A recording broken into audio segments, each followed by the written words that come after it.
The NFL regular season is wrapping up, but there's still time to get in on the action with FanDuel, America's #1 sportsbook. Right now, new customers get $150 in bonus bets guaranteed when you place a $5 bet. That's $150 in bonus bets, win or lose. The app is so easy to use, and there are so many different ways to bet, like live same-game parlays. Find bets in the new Explore tab. Make a parlay in the Parlay Hub, the best way to find popular parlays, and more. So visit FanDuel.com/247 and make your first bet a layup. FanDuel, official partner of the NFL.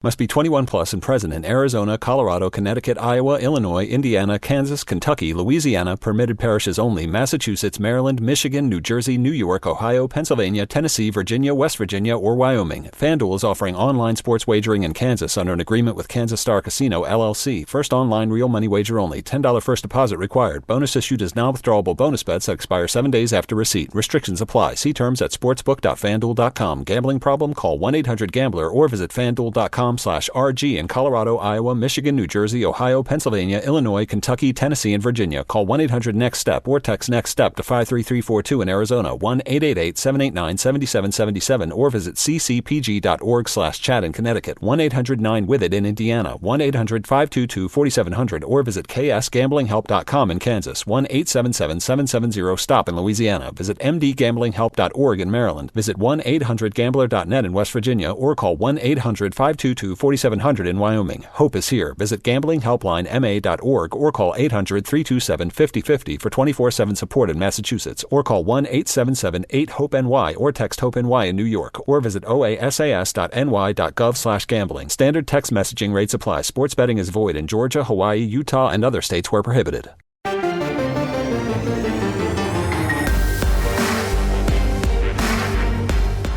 Welcome to the Powercat Podcast, GoPowercat.com's Kansas State Athletics Show.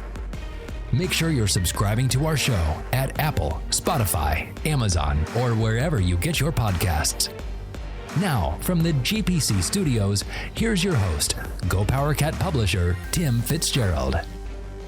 Kansas State moves to 3-0 on the season with an impressive 38-17 victory over Nevada on Saturday afternoon at Bill Snyder Family Stadium. About 49,000 fans were in attendance in the stadium, although many of them abandoned their seats as the game went on because it turned into a serious cooker inside the stadium. A lot of heat-related issues as that game went on. I hope everyone survived their day at the ball field. It was a day Nevada did not survive, as Kansas State really put together an impressive performance, an execution of a game plan on both sides of the ball that really made a statement. I thought Kansas State was just spectacular at times in the game. They had their lulls, but boy, they settled into what they wanted to do on both sides of the ball, with Skylar Thompson sidelined with that knee injury. Will Howard stepped in, and even sophomore third-string quarterback Jaron Lewis had a little time on the field, which was pre-planned and looked pretty good. We are sponsored by Caddy Shack Golf. Caddy Shack Golf wear, caddy with 2 T's. Visit caddyshackgolf.com for all your officially licensed Golfing Willie apparel, accessories, and more. Use code GPC for free shipping on your next order. As we prepare to bring in Brien Hanley, our football analyst, and of course Brien was an offensive lineman on those Kansas State teams, 97-98. Michael Bishop, might have heard of that dude, was his quarterback, and he was a starting guard. But let's hear from Chris Kleiman as he commented. These were his opening comments. This is how fired up Coach Kleiman was about how his team played against a Nevada team that is picked to win the Mountain West and has a quarterback that is suspected to be the top quarterback drafted next April by the NFL. This is a good team that K-State beat 38-17. Now let's hear from Coach Chris Kleiman. What a win. We challenged the guys early in the week that we needed to take the next step as a football team. We were been prepared for it. We kind of built for this. We knew the non-con schedule was going to be extremely difficult. We knew adversity had struck, losing Skylar, and we challenged the guys to rise up, get their game to the next level and show that we can play with a really quality team like Nevada. And I was so pleased with how we played throughout the game. There were some lulls, but give those guys credit. Nevada's a really good football team. But for us to be able to rush the football like we did consistently is a credit to our offensive line and tight ends. For us to hit the big play is a credit to Will Howard. We'll talk about that, and Daniel Imatorbhebhe for making a big play. And then that's a great offensive football team. And quarterback's a dynamite player. Wide receiver number 7 is a great player, and we talked about having to make them one-dimensional. And I think they rushed for 25 yards on 23 carries. That's making them one-dimensional. So overall, really pleased with the win, really pleased with the progress that we've made through 3 games. We have a lot of work to do. We've got to get a lot better. We got to get healed up because we're nicked up a little bit right now. But excited about the win and excited for the guys because they've earned this. They've worked their tails off since last winter, spring, summer, fall, to make sure that they improve this culture that we have, and they improve the locker room, and they improve on a daily basis and challenge each other, and they did that today. And now let's bring in Brien Hanley. And Brien, look, man, I'm old. I think we all recognize that. But when I get a football game where the winning team runs the ball 80% of its plays and racks up 269 yards rushing on the way to victory, I'm a pretty happy guy. You as an offensive lineman, I won't say old, a former offensive lineman, probably have an appreciation for that. But that's exactly what K-State did in its win over Nevada. Yeah, I mean, it was just a mashing, shall we say, of just, I mean, there wasn't these breakaway 80, 90-yard runs or 70-yard runs. It was just, you know what, we're going to run it. We're going to keep running it. You're not going to be able to stop it, and just keep doing and keep going and keep going. I loved that kind of football. I know that there's going to be some people that say we got to do things different, against different competition, and they're right. But this was the competition this week, right, and this is what we needed to do to win this week. And, when you win the way you need to win, and this is the way we needed to win. It was great. Perfectly put. I mean, I've seen some people, well, K-State's going to have to throw it some more. And I'm like, well, yeah, eventually. But they didn't have to do that. They didn't have to put the ball in the air, which by definition means anyone can come down with it. As long as you can hand it off and keep the ball the entire time without putting it at risk, you're in pretty good shape. And that's exactly what K-State did. It was really impressive. Now, there were moments, the second and third possession, some of those third quarter possessions where K-State didn't really look like they were fully in sync. But I'd like to point out that the other team was trying. The other team was pretty good. The other team made adjustments, and then we saw K-State counter those adjustments and get the running game back on track. And I liked at the end of the third quarter when they said, okay, they're really coming up here and stuffing the box. Let's stretch let's stretch the field horizontally. Let's go from sideline to sideline here. And they came back and incorporated the jet sweep look into everything to freeze those outside players from stopping them crashing in, and lo and behold, it worked. And there's Deuce Vaughn and Joe Irvin, who was spectacular. Both of them just shredding through that Nevada defense by game's end. It was gorgeous, if you ask me. Yeah, I thought it was great. You don't see, there was a couple of times where you thought, we're third and long and we didn't throw the ball and we thought we could have thrown the ball. But you know what? At the same time, it was just, hey, our defense has got it going. So let's just punt the football. Hey, get what we get, punt the football. And then there were a couple times, again, the same situation. 3rd and 10, we get a first down run. It's just, I like running the football. Obviously, as an offensive lineman, I'm going to say I like running the football. I like running the football and making another team stop you from running the football. You win football games that way. You could have the world's greatest quarterback. the world's greatest quarterback will still tell you, if we can run the football and they can't stop it, they'll run the football every single play. And that's the sign of just an offensive line that literally is dominating a football game. Hey, just play to your strengths. There's nothing wrong with playing to your strengths. This is a K-State strength, running the football, our offensive line. Well, okay, well, then let's do that, and let's see what happens. And yesterday was a perfect example. We're going to run it. We're going to keep running it. We're going to run it some more, and we're going to run some more after that. And I don't think that you can hold up for 4 quarters, and that's literally what happened. Yeah, it really was. And everyone knew coming into the game that Kansas State would need to run the football with more being more definitive with the running game than they had been. They had to do that with the backup quarterbacks in play. But the second play of the game, they called a little Will Howard run first off, and then they come back and throw it right down the middle of the field to Daniel BigB, who ran a beautiful pattern. He was supposed to turn that out. He put his foot into the ground and turned it inside the safety, and Will Howard knew that was coming and just laid it right out there. He said it was kind of a hard throw because you knew you couldn't screw it up because he was so wide open, but then he took care of the rest by getting into the end zone. What a way to start the game on the second play from scrimmage. Yeah, it was incredible. Absolutely incredible. I mean, as bad as what everybody thought that he played, and he didn't play well the week before. To come out and to do that literally on the second play of the game, I mean, it had to give the entire football team a gigantic lift.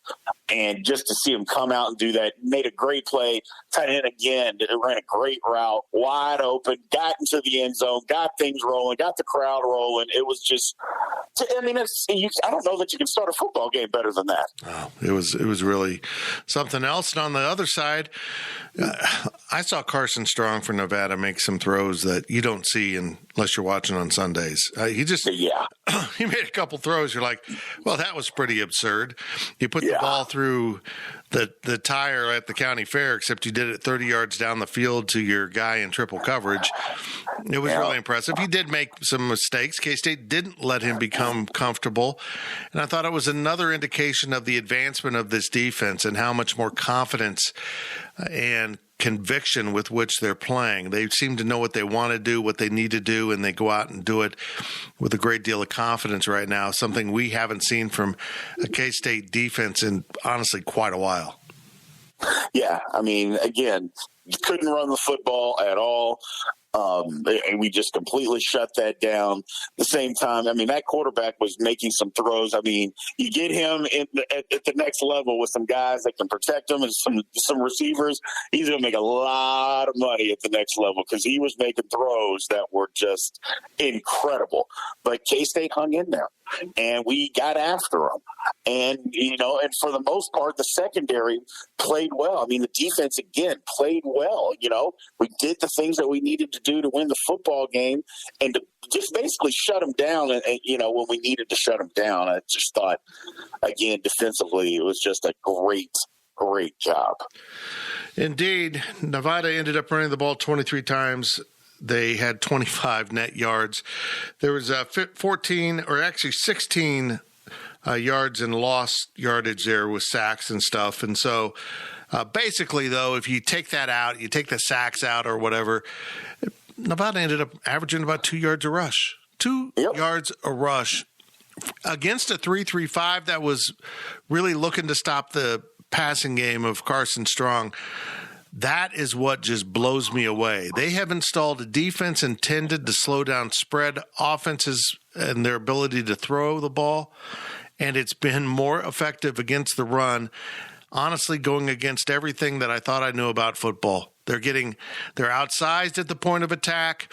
They're smaller. Sometimes they're outnumbered, and yet they're so fast and swarming to the ball, they're overcoming those odds. It's just been really impressive. Yeah, it's just what you said. It goes against everything that you know about football. You're thinking 3 down linemen, I go, we should be able to run the ball at will. And teams are not able to run the football. It's just the team speed and guys running to the football has just been incredible. And so if this is what was going to happen, we're going to keep this up. We're going to be in a lot of football games because teams aren't going to be able to run it. I just thought, and we get against somebody that wants to run it or can run it. Well, we did that the first week of the season, and they couldn't run the football. Then the next week, it's Southern Illinois. Okay, it's Southern Illinois. Then this week again, I think at some point it has to become a pattern, doesn't it? It can't just be a fluke. At some point it has to become, this is what the team is. We stop the run. So we'll get into a little bit more down the road, some teams that want to run, especially coming up this week. But I just think that we're a team that stops the run. We just stop the run. We get to the football. We run to the football and we're tackling. So if you're tackling, that helps. So I thought we did a good job. Is it fair to begin to compare Daniel Green, the impact he's having on this team? He had 9 solo tackles. So he's tackling guys in space. All 9 of his tackles were solo, listed as solo. Is it fair to start comparing him to Josh Buell? Because I see this dude running sideline to sideline. He's in the backfield. He's dropping back to cover. He's just seemingly everywhere on the football field from that linebacker position. He kind of reminds you of him, doesn't he? Yeah. Just, an undersized guy that runs and hits and tackles. And guys, he doesn't miss tackles. Josh Buell didn't miss tackles. And he isn't missing tackles either. I just think it's outstanding. I don't think it's too early to make that comparison. I mean, things can change down the road or whatever, but I see a lot of Buell in Green. Absolutely a lot of it. Just running sideline to sideline, covering guys when he needs to cover, getting to the football. I think it's a really fair comparison. I'm just blown away by the number of guys that are playing on the defensive side. I almost think they play too many. I mean, the guys are just running on and off constantly. And I say that, but then you get to the fourth quarter, and at least this was true on Saturday, there was no doubt that K-State was the fresher team. They had been playing more guys in the fourth quarter. It just became apparent that Nevada was running out of gas and K-State was still coming at them with fresh bodies. And it's funny to watch. I've never really seen a coach play football almost like it's hockey with line changes. They just run guys in and out constantly, and there never seems to be a drop-off on this defense. And again, it goes against what I thought I knew about football, but it's working. But I mean, if you look at football, especially at the next level, you got to keep guys fresh, and guys are in and out now. I know at the next level they do it more in passing situations and things of that nature. But you got to keep guys fresh. You got to play guys. So and depth we always thought was going to be a huge issue, but you know what? It's I don't know. At this point, it hasn't been. No. On the defensive side of the ball, guys are running to the football. Everybody that's getting in are playing well. So, if this is how everybody's going to play, clearly we're going to keep doing it, and it's what we should keep doing because it only helps with depth in the future. And it only helps keep guys fresh towards the end of the game, which is exactly what we want. So I just keep going. Just amazing. Amazing watching them. I almost feel like they extend more energy running on and off the field than they do on plays. But they're fresh by game's end.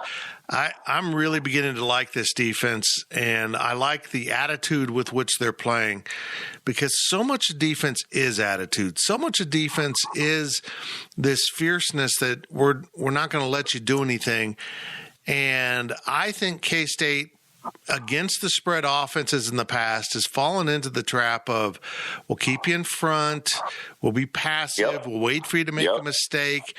And in some ways that defense can work, but at the end of the day, if your defense isn't attacking, doesn't have that mentality, I don't think the defense is going to work. I just don't. I think you have to be able to be in attack mode more often than what the defense has in the past, and they're there. They don't take unreasonable chances, but they're just playing very physical, fast football, and they're flying around. They're just flying around, and if you get your defense to do that, you're in pretty good shape. Exactly. Well, the whole bend, don't break defense only works, Tim, if your defense never makes a mistake. Right. For instance, because you give and you give and you give and you keep people, but one mistake and it's a touchdown. And it's kind of goes against, as a defensive player, defensive guys in nature want to be aggressive.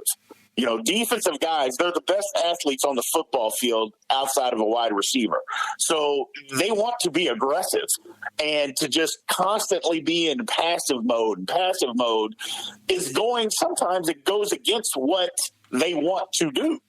And when you're aggressive, I'm not talking about just, blitzing 10 guys and just being totally out of control, but just going out and playing football and playing sound football, but being aggressive in doing so is what a strong defense does. I mean, you don't see a lot of top defensives that kind of sit back and, we'll just let them take whatever and do the. You don't see a lot of top defenses doing that. Right. Top defenses are aggressive. They dictate as much as the offense dictates. And I see us doing that, and I see that being a strength of ours. Yep, and they seem to have so many different parts on the defensive side that it's become very easy for them to sub in people and just kind of go about attacking everyone just a little bit differently. On Saturday, Reggie Stubblefield played quite a bit. He's played just in certain situations those first two games. He was on the field most of the game. We're talking about a guy that transferred in from an FCS program. When we first saw him, we're like, well, okay, maybe he adds depth. Nope, this guy can play at this level. He was making plays. He had a sack. He's flying around. He's batting down passes. They've got this eclectic mix of guys that they've just found a formula with. It's been fascinating to watch how many guys on the back end of that defense they have brought in the last year or two to supplement guys that have been in the program. But Tim, it's fun when you can get guys that can do the things that you want them to do in your program per se. It's fun when you can get some guys that can do the things that you would like for them to do, and you have the numbers to be able to do that, if that makes sense. Yeah. It's fun to see that kind of stuff, to actually be able to run the things that you want to run, and have the personnel to be able to do that, and that starts with, as a coach, things start to become fun. As a player, it starts to become real fun because then it gets simplified. Mm-hmm. So when it's simplified and you're just going out there, you're just making plays, that's when things are really fun. And you're right, it's just this band of different guys just going out and making plays, playing fast, playing fun. And it's almost like, okay, you're coming in, it's not so complex. This is what we're doing on this play. Regardless of what the offense is showing us, this is what we're doing. And going out there and just playing fast, getting to the football. So, to me, I think it's for every defensive player, I think they love it. They love it. If you watch a football game like my father, a former football coach, would watch it, you pretty much know what happened on the offensive line on every snap. I'm guessing Correct. You, as an offensive lineman, you absorb that information without even really trying. Right. How did Kansas State's offensive line play for those 4 quarters? It was excellent football. Obviously they don't win every play. You're not going to win every snap, but it was they were moving people off the line of scrimmage. And that's the thing that, it's one thing to run the football from sideline to sideline, and that's good. I'm not taking anything away from that. But when you're able to move someone against their will and get 3 yards, 5 yards, 8 yards, and continuously do it, it just breaks a defensive spirit, breaks their will. And I think that's what happened. Literally the definition, we're going to run the ball, and in the fourth quarter, we're going to literally wear them out. That is the definition of what happened on Saturday. We just kept running it and running it and running it, and we literally wore them out and just beat them down, and there wasn't anything that they could do about it. It was, we're going to run it. They knew we were going to run it. Because at some point we're not throwing the ball, we're going to run it and see what you can do. And they could not stop it. Couldn't. it was a thing of beauty. Really was. The longest run for scrimmage for Kansas State on the day was Joe Irvin's 22-yard touchdown run in the second quarter, but it's my belief that that early touchdown in the fourth quarter, 6 seconds into the fourth quarter, Deuce Vaughn goes 11 yards, and he never had open space. He sifted through the line and the defense and hardly got touched.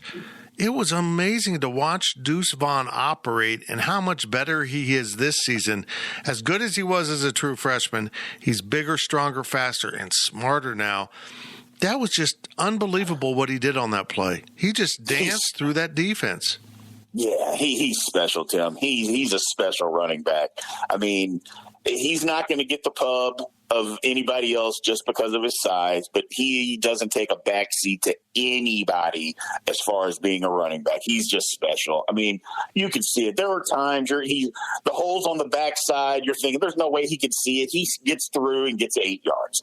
And on the front side, he's just downhill. Okay, I'm going to put my head down at 5'5", and I'm going to, you know what? I'm going to get 4 yards. That's just what's going to happen. There's nothing here, but I'm going to put my head down and I'm going to get 4 yards. You know, it's just, he's just a special running back. And to be honest, we've got other running backs that are special too. Don't get me wrong, Deuce is our best running back, but we've got guys. I mean, we've got some running backs that can run the football. And it's different between being a running back and being a running back that can run the football. And what I mean by that is being able to be a real running back, see the holes where they are, understand, you know what, I can't get anything. It's not here front side. There's nothing backside. I'm just going to put my head down and get what I get. And that comes from just understanding the position to where you can't hit a home run on every play. And we didn't hit home runs. We didn't hit any home runs. It was just, we're going to run. Okay, this is where it is. Hey, the hole's backside. I'm going to go backside. This is just what we're doing. You know, not trying. And that's the definition of being a good running back, is just understanding the position, just to be able to run, define, pick your way through. It didn't get a whole lot better, I didn't think. That will do it for the first half of the Powercat Postgame Review Podcast. And as we go into break, let's hear from Deuce Vaughn, Kansas State star running back. He's gone over 100 yards at rushing all 3 games this season, had 2 games at the end of last season, so he's put together 5 in a row. But I'm telling you what, Deuce did not want to talk about Deuce after the game. Folks, this is one of the reasons why this is a great kid and a perfect fit for Kansas State. That's just a testament to my O-line and everybody up front, man. They did their thing today and all the way dating back to last year. Man, I love those boys up front. Tight ends, fullbacks as well. I mean, I wouldn't be in the position that I am without them. GoPowercat.com's Powercat Podcast continues after this short break. Is your January looking dry? Get some lotion. Get a humidifier. And better yet, get Drizzly, the go-to app for drink delivery. With Drizzly, you can compare prices across local stores to get the best price on a huge selection of drinks perfect for dry January. Every single time. Non-alcoholic wines? Have a look. Ready-made mocktails? Grab a straw and order them up. Beer without the alcohol? Yep, take your pick. You can find all of them here, in the app, in that phone that's in your hand. Could it be any simpler? Nope, not a chance. So shop for great deals on all your dry January beverages or other drinks and get them delivered to your door or blanket fort, maybe. Download the Drizzly app or go to drizzly.com. That's DRIZLY.com. Must be 21 plus, not available in all locations. And don't forget to lotion up your elbows. They're looking a little dry. With Blue Link Plus, you can access your Hyundai Tucson Limited remotely. Doors unlocked, temperature set, lost car found. There it is. Get complimentary class-leading Blue Link Plus. Call 562-314-4603 for complete details. Welcome back to the Powercat Podcast. Now, let's return to the GPC studios. Welcome back to the Powercat Postgame Review Podcast. Kansas State beats Nevada on Saturday at Bill Snyder Family Stadium, 38-27, an impressive victory for the Cats, particularly considering they played this game without starting quarterback Skylar Thompson. Will Howard took most of the snaps in this game, but we also saw sophomore Jaron Lewis get his first action in a college football game and look pretty darn good in the process. We are sponsored by Caddy Shack Golf, for K-Staters, by K-Staters, jackets, hats, polos, t-shirts, golf accessories. Caddy Shack Golfwear, caddy with 2 T's. Visit caddyshackgolf.com. Use code GPC for free shipping on your next order. Will Howard did get the start at quarterback for Kansas State, and this is how he reacted when I asked him about the game in general, and he had an awfully big smile on his face. It was the most fun I've had playing football in a long time, and I think, just overall our team just played a heck of a game from start to finish. Man, couldn't be more proud of how our resolve and how we stuck it out through that whole game. Let's turn our attention now to quarterbacks, because there was a great deal of concern, and probably rightfully so, after Skylar Thompson's injury the previous week against Southern Illinois. The offense struggled. They had to turn to the run game, but that wasn't even as effective as you would want it to be. But they did win the game. They got away with it.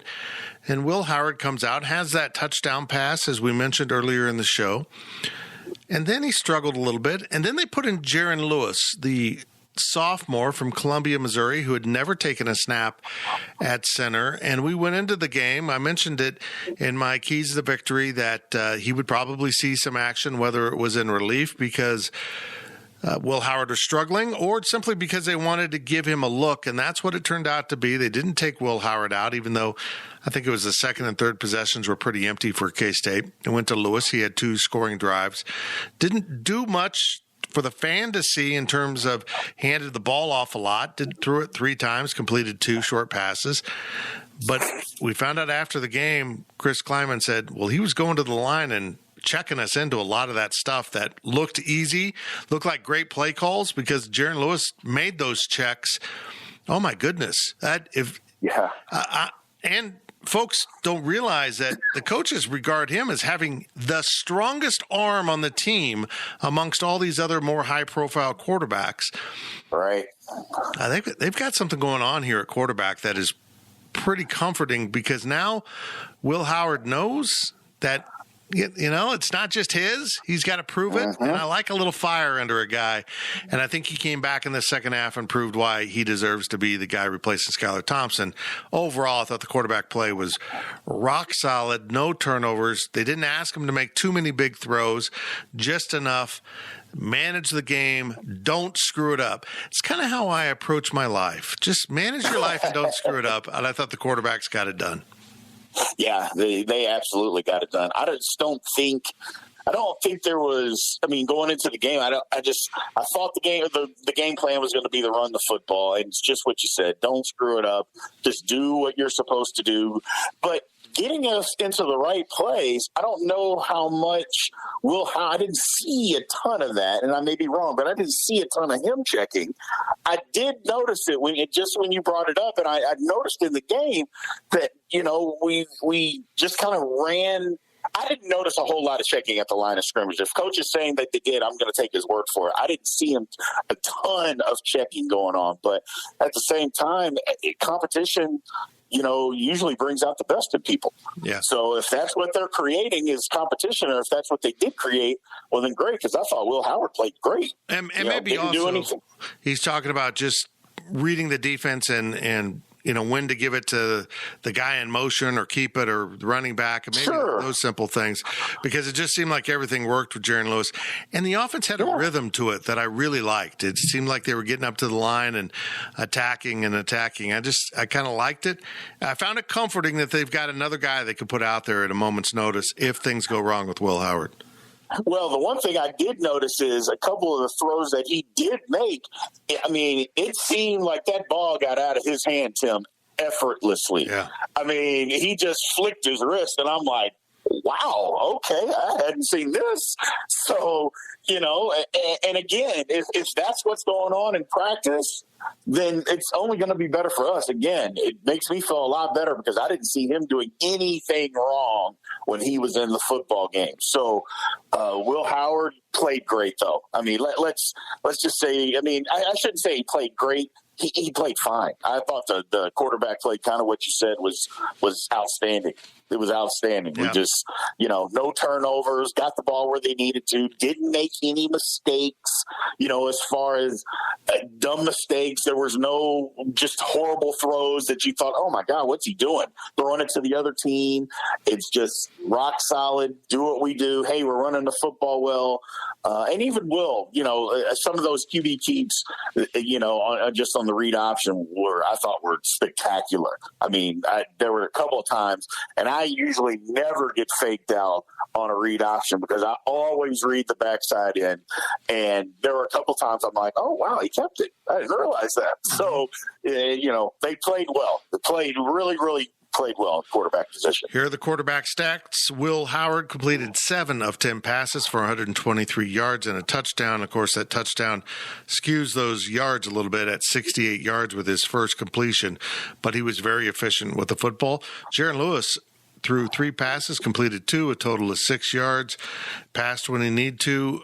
Jaron Lewis did not run the ball. Will Howard ran it 12 times, picking up 56 yards, but he was really effective running it there in the second half. In fact, K-State's last 2 touchdowns came on Will Howard short runs, but he's a big, powerful kid and was able to get into the end zone.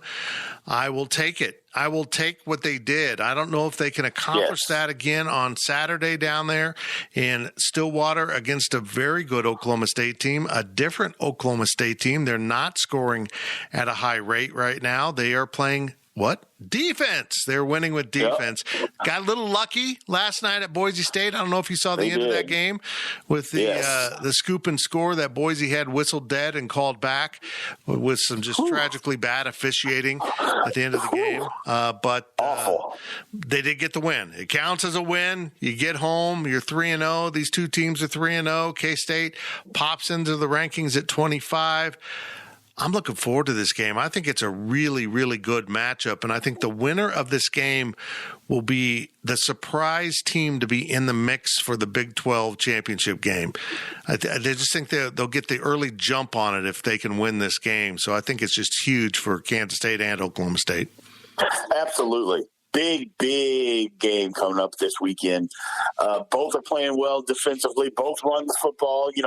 Oklahoma State, they always ran it, but they always could throw it, off of their run and could throw it well. But they're not doing that this year. Yeah. They're not throwing the ball all around the lot this year. They're running the football and playing defense. So I think K-State can exploit them if we choose to exploit them, throwing the football a little bit down the seams, setting it up off of the run. So it's going to be a big game. But, K-State, we're playing well. We're playing well. I worry a little bit about the injury bug. I'll be honest about that. I worry about that because, we're not the deepest team. And not that anybody else is, but, we're not the deepest team. So hopefully things aren't as bad as what they looked and definitely don't get worse. So, but I think it's definitely going to be a game K-State can compete and go win on the road. Well, as we tape this, we still have no new information on Khalid Duke, the defensive end who went down. It looked pretty bad. I fear he will be lost for the season. Josh Rivas, thankfully, K-State's probably best and most skilled offensive lineman, came off the field but did go back on. So that is very positive news. They just need him. That left side of the line with BB and Rivas, they just are handling stuff. And I'm just blown away by Cooper Beebe because he is not a natural tackle. He's an interior guy. He's got an interior guy's body, but he's so efficient at being a tactician along the offensive line that he can slide out and play that tackle spot. Those two really, with Noah Johnson in the middle, make it awfully difficult on that one side of the defense. I'm blown away by some of those things, but with that injury bug, we saw Khalid Duke go down, and they turned to Nate Matlack, who came roaring in off the bench and had an absolutely enormous tackle of Carson Strong from behind, got him by the foot, and got him to put a knee down before he picked up a key first down on a fourth down scramble. Yep. So here we go. We got a redshirt freshman coming off the bench and just making a giant stinking play in the game. Yeah, I mean, it was real good to see. I mean, defense is all effort, and there is nothing more than chasing, getting a pass rush and then having to circle back and chase a guy down from behind and stop him from getting the first down. I mean, that's about as much effort as you could possibly give on a football play, and he did it. And just to pop in there off the bench, coming in cold, I'm like, you know what? I mean, don't get me wrong, Duke is going, and I saw the play. It looked bad. Having said that, we got to have somebody else step up, and he did. So, it's getting good game experience, getting into the conference play is nothing but positive signs as when you see plays like that. You don't want anybody getting hurt, but you know what? Football is what it is.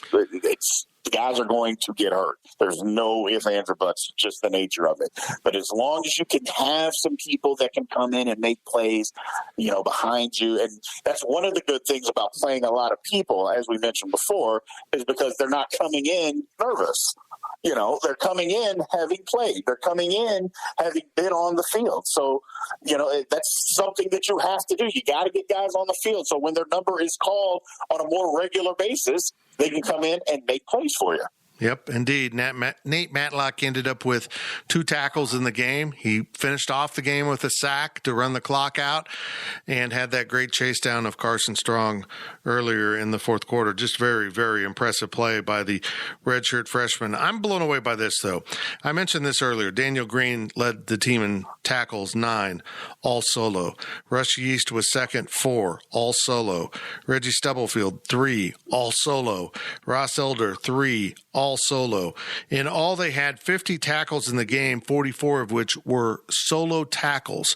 So this is something totally different than we saw in the first 2 games, in which the way those offenses went about business, K-State had a lot of gang tackling, particularly against Stanford. You just saw 4, 5, 8 purple jerseys around the ball whenever they had the ball on the ground or, complete a pass, it'd be gang tackled. This game was about an offense as a spread, likes to create space, force you to make tackles in open space, man on man. K-State passed the test, and that is really crucial because, brother, that's something they struggled with the last couple of years. Tackling in space in one-on-one situations was not the strong point of the Kansas State defense. No, not at all. Tackling in general wasn't the strong point. And then tackling in open space, it was almost like you would cringe, by watching when you watched because you knew it wasn't going to happen. And that is happening now. And that's what you want as a defense, as a fan, and to watch your defense. You want your defense to be able to tackle at the point of attack. Hey, one-on-one, I'm going to make the play. You want guys running to the football, don't get me wrong, but there's going to be times when guys, hey, I'm out here by myself and on the island. I've got to make this tackle. There's going to be times where you're just going to have to go do that, and we have done it. And it was great to see. I mean, we did it all game long. And now some of those things are because of the scheme of what they were doing. You were forced to do it, but we did that. So that's a good thing. Nothing bad about making open field tackles. So I liked seeing it. We're going to have to do more of it because, again, the teams are going to isolate us. And if that's what we got to do, that's what we got to do. So getting it done in this game, it was great to see. Tackle in the open field, tackle one-on-one, but again, you always want guys running to the ball, but you know what? The defense is playing well, so I'm not going to be – they're just playing well.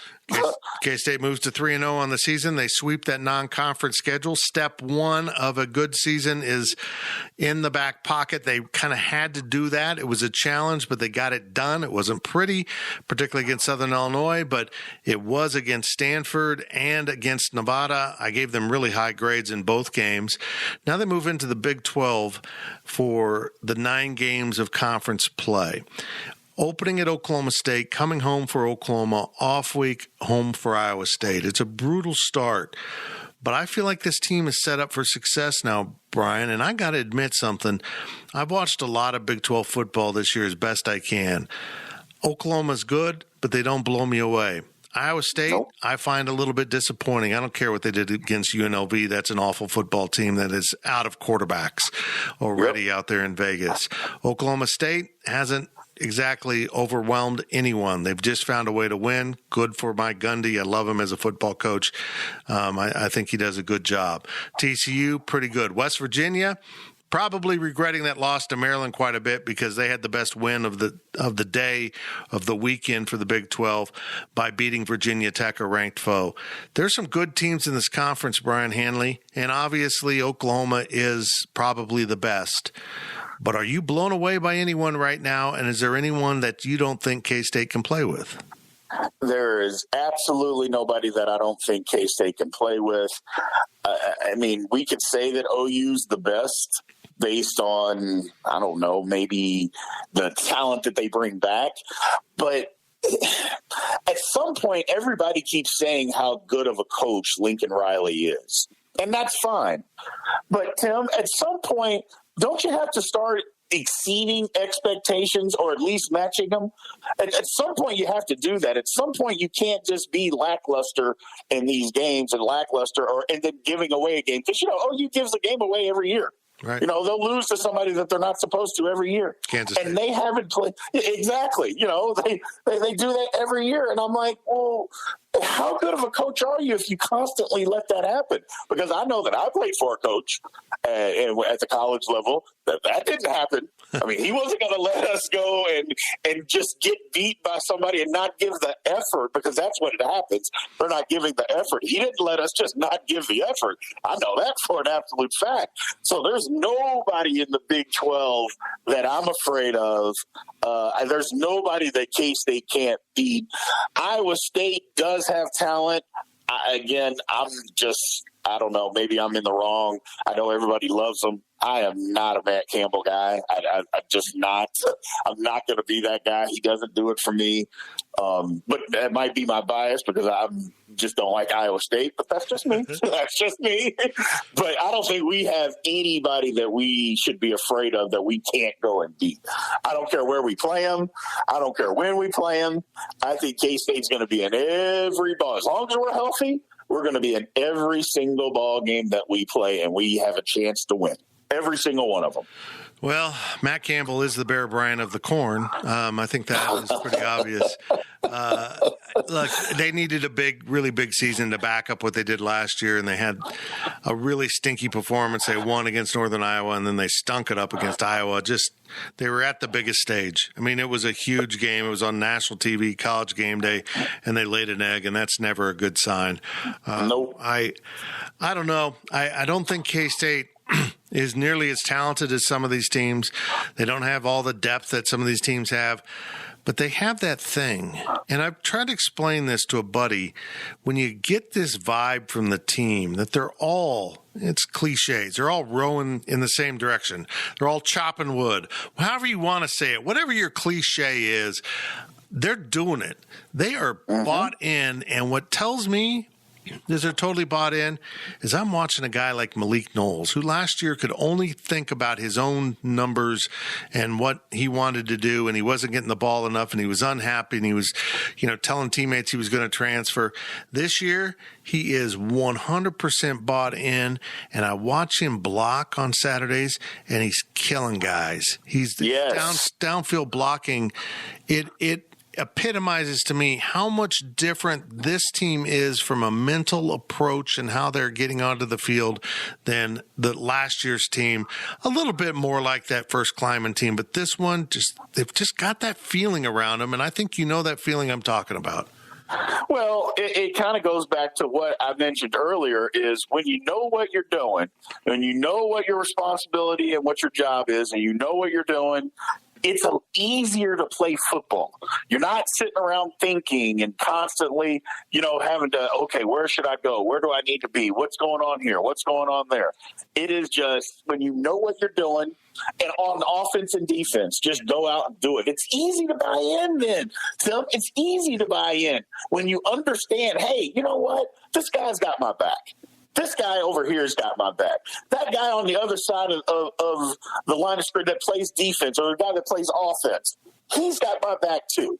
And when you have that as a team, that number one, it tells me, and being part of a lot of teams, number one, it shows that they're getting along. Mm-hmm. And, you know, you don't have a whole lot of successful teams that don't get along.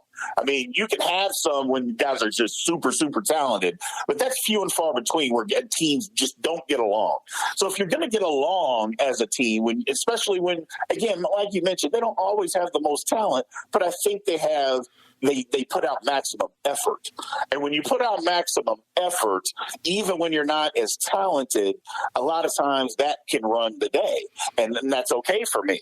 You know, you have to have some talent, don't get me wrong. And I don't want to get into the, you know, hey, we don't have talent, we do it all on effort, because I don't believe in that, because I believe K-State has talent. I don't want to get into the woe is me type of thing, because I don't think that.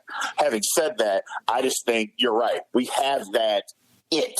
And what that it is everybody bought in, everybody gets along, we're going in the same direction, we want to win every game, we're going to fight for each other. And some teams have it, you know, like it doesn't seem like they have that. I watched a little bit of the Alabama game, doesn't seem like they have that, Tim. No. Doesn't seem like they, you know, and I'm not trying to talk about anything, I'm just going off of what I'm seeing. It doesn't seem that they have that this year. You know, it seems like every now and then you get, I mean, but you can't help it. You have nothing but 5-star, 4-star guys. There's going to be some selfishness that jumps in. And not that every team doesn't have that, but you know what? Also, when you have leadership, it gets squashed. And I believe K-State has that it gets squashed. And we're moving in the right direction. It's just program building. I guess it's a good thing. It's program building, and it's good to see. I like it. We've seen Ohio State lose. We've seen Alabama struggle with Florida. We saw Clemson struggle, with Georgia Tech? Yes. Woo. You know what? And all three of those schools have been at the forefront of name, image, and likeness. And I'm beginning to wonder if there's not issues in those locker rooms. Why is Johnny getting $1 million a year, and Jimmy, who is more talented but less high profile, is getting nothing out of it? NIL. It's going to happen. It's going to blow up locker rooms. You know it. It's human nature. Tim, here's what I could tell you, and I can say this without even thinking about it. In 97 and 98, a quarterback, of course, it was Michael Bishop. If this had been around, Michael Bishop, let's just throw out a number, and again, this is a fantasy number. If he was getting $10,000 a game for whatever he was doing, he would have given away half of that to his offensive line. He would have done it. We wouldn't have had to ask. He would have taken us out to eat, done whatever. He'd have given half of that to his offensive line. I don't believe that's happening at these other places. I just don't. You hear these things about in the NFL, and you see it. You know, NFL quarterbacks are buying them Rolexes and stuff like that. Well, in college, they have made this into it's all about me. Right. Versus, and the coaches, you see it, they're just fighting it as hard as they can because they know. It's like, hey, you got to spread this. It's got to be about the team. And they have made this into an individual thing, and the teams that can make it about the team will be successful. The teams that make it all about the individual will not be as successful as they can be. And that, I don't care what anybody says, because it is a team sport. Football is the ultimate team sport.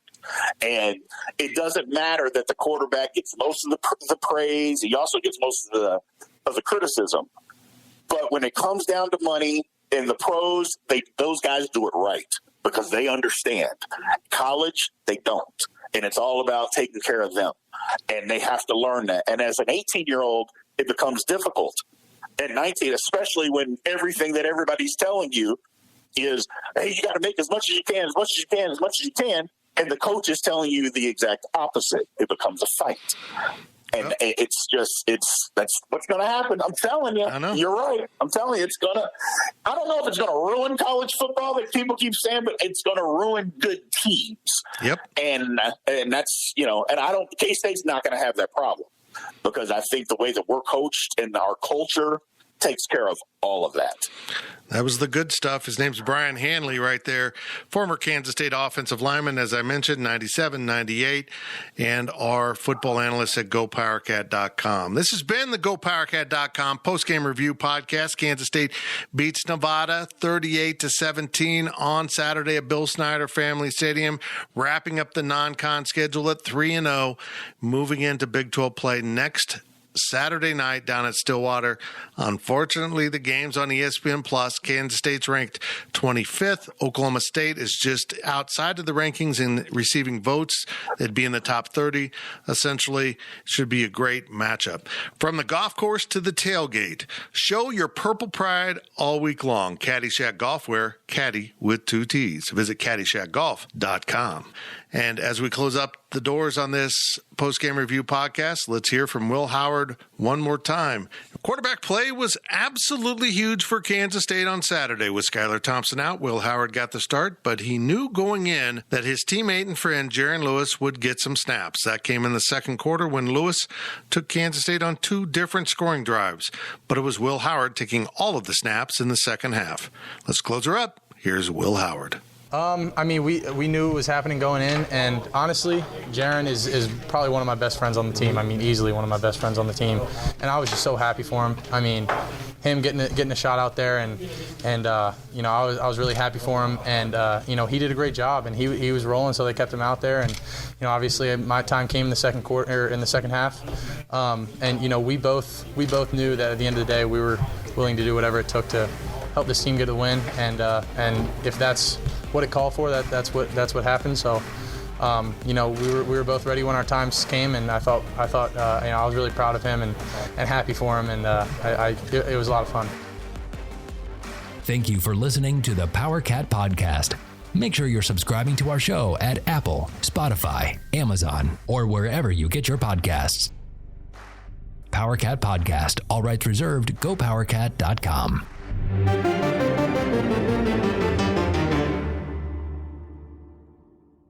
On Paramount Plus. The choice is lightning in a bottle. When you are associated with something legendary, you're like, what am I supposed to do now? Witness the story of Black Sheep's Dreads and his new chance of a lifetime. Catch The Choice is Yours, now streaming exclusively on Paramount Plus.